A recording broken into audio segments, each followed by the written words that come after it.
আসসালামু আলাইকুম ভিউয়ার্স, আজকে তৈরি করে দেখাবো বেরেস্তা বাটায় ছোটো মাছের পাতলা ঝোল। তো চলুন দেখে নিই কীভাবে খুব সহজে ঝোলটি তৈরি করে নেওয়া যায়। তো এই জন্য এখানে আমি বিভিন্ন রকমের ছোটো মাছ নিয়ে নিয়েছি। এই মাছটাকে আমি ভেজে নেব। তো আর এখানে নিয়েছি 3টা আলু আর 4টা কচুরমুখী একটু পাতলা করে কেটে নিয়েছি। বেশ কয়েকটা কাঁচামরিচ চেরা নিয়েছি এবং 4টা বড় সাইজের পেঁয়াজ কুচি করে নিয়েছি। পেঁয়াজটাকে বেরেস্তা করে নেব। তো প্রথমে মাছটাকে লবণ হলুদ মাখিয়ে ভেজে নিতে হবে। এই জন্য 1 চা চামচ পরিমাণে হলুদের গুঁড়া আর সামান্য লবণ দিয়ে মাছটাকে মেখে নিচ্ছি ভেজে নেওয়ার জন্য।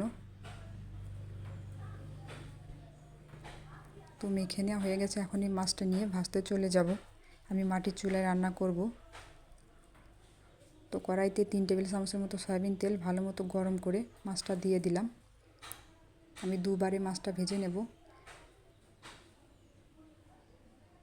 তো এরকম করে সবগুলো মাছ ভেজে নিচ্ছি।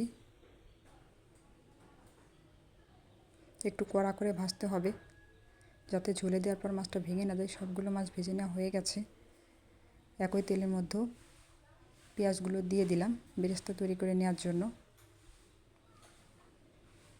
মিডিয়াম আঁচে পেঁয়াজের বেরেস্তাটা ভেজে নিচ্ছি।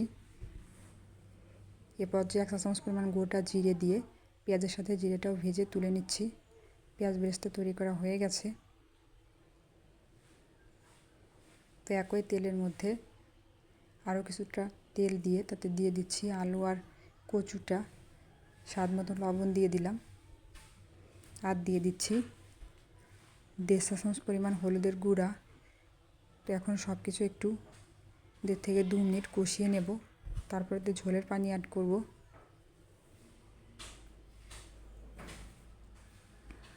মিডিয়াম হাই হিটে জাল করছি।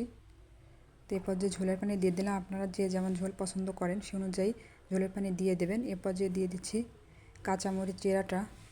তো এই তরকারিটা সেদ্ধ হতে হতে এই ফাঁকে আমি বেরেস্তাটা শিলপাটায় বেটে নিয়েছি। তো আমার তরকারিটা সেদ্ধ হয়ে গেছে। এ পর্যায়ে মাছটা দিয়ে দিচ্ছি, সাথে দিয়ে দেব বেটে রাখা পেঁয়াজের বেরেস্তাটা।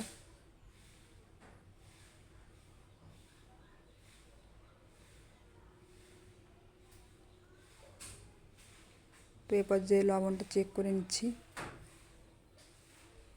আপনারা যে যেমন ঝোল পছন্দ করেন সেই অনুযায়ী ঝোলটা কমিয়ে নেবেন। আমি একটু পাতলা মতো রাখবো। তো আমার ঝোলটা হয়ে গেছে, এখন চুলা থেকে নামিয়ে ফেলবো। তো গ্যাস তৈরি হয়ে গেল খুব সহজে ছোটো মাছের পাতলা ঝোল। তো রেসিপি ভালো লাগলে প্লিজ আমার চ্যানেলটি সাবস্ক্রাইব করবেন আর পাশে থাকা বেল বাটনটি ক্লিক করবেন পরবর্তী নোটিফিকেশন পাওয়ার জন্য। তো আজ এ পর্যন্ত, সবাই ভালো থাকবেন। আল্লাহ হাফিজ।